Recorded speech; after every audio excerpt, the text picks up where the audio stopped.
Now, for the listeners who are knowledgeable about the Islamic scriptures, they will appreciate it, and the ones who are not knowledgeable about it, and they will learn about this, that the inspired communications from the Lord to the man, which is cataloged, is called the Quran. But the incidents and events, history, is called the Hadith. The word Hadith actually comes from the word Haddas, which actually means an incident. In classical meaning, it means an incident, and the report of an incident is called Hadith. Now, it is shocking.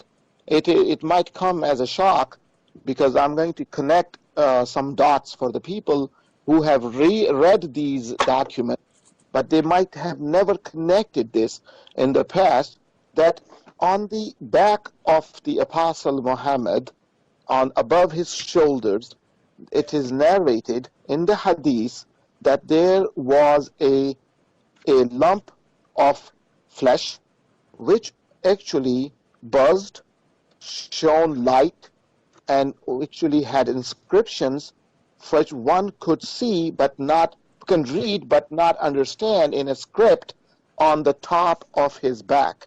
And there are at least 15 to 20 confirmed incident reports called ahadith, which mention the companions of the saints of Muhammad, and the companions asking him, so if he could show them this.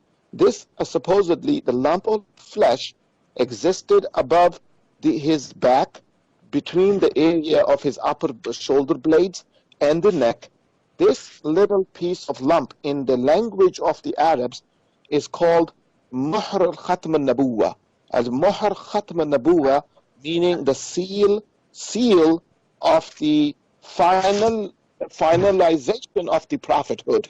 But the evidence which I have collected about this one incident, this one important aspect, tells me that if we would not to blaspheme the subject, but keep it non-religious, only for studying on a scientific level, this object on the back acts, sounds, and is described like a transponder.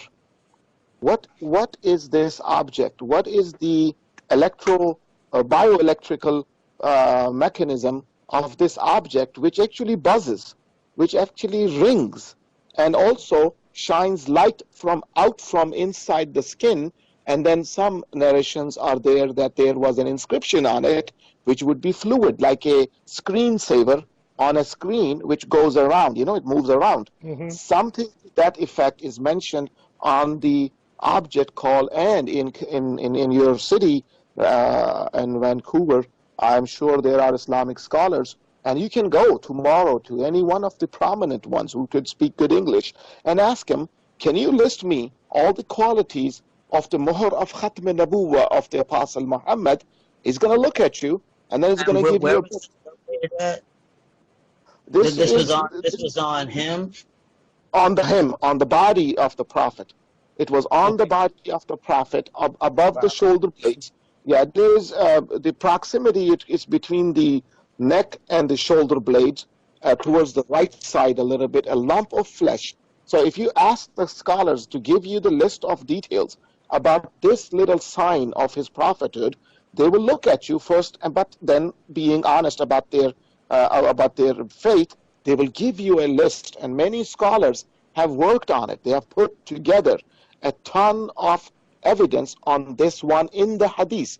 Now, this was one of the very big signs that when the entity called Gabriel had made the first contact with Muhammad, and later on people asked Apostle Muhammad that, how do you define him? And he said, he comes to me in the human form, but in real, he has 1,000 wings, or the wingspan. 1,000 wings, or the span of the 1,000 wings, as a measurement. So this also, I noted down in my log that, look, this looks very extraterrestrial. He's a shapeshifter. Is he changing his shape for human? Because there's a fear element if you see them in the reality.